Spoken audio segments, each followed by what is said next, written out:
يا ذاكر الأصحاب كن متأدبا واعرف عظيم منازل الأصحاب.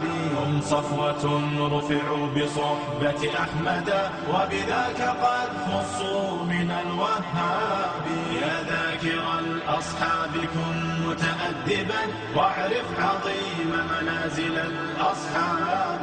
هم صفوة رفعوا بصحبة أحمد وبذاك قد خصوا من الوهاب. هم ناصروا المختار في تبليغه فجزاهم الرحمن خير ثواب. ما بال أهل الغي طال لسانهم وتجرؤوا ورموهم بسباب. سبوا خيار الخلق من لهم العلا ولهم مقام في ذرى الأحساب.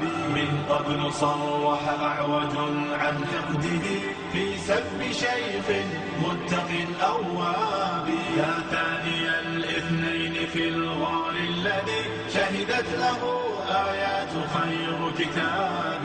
واليوم قد صدع الخبيث بجرأة ووقاحة من سافل كذاب. هذا النبي محمدا في عرضه سيعمه ذل وشر عقاب.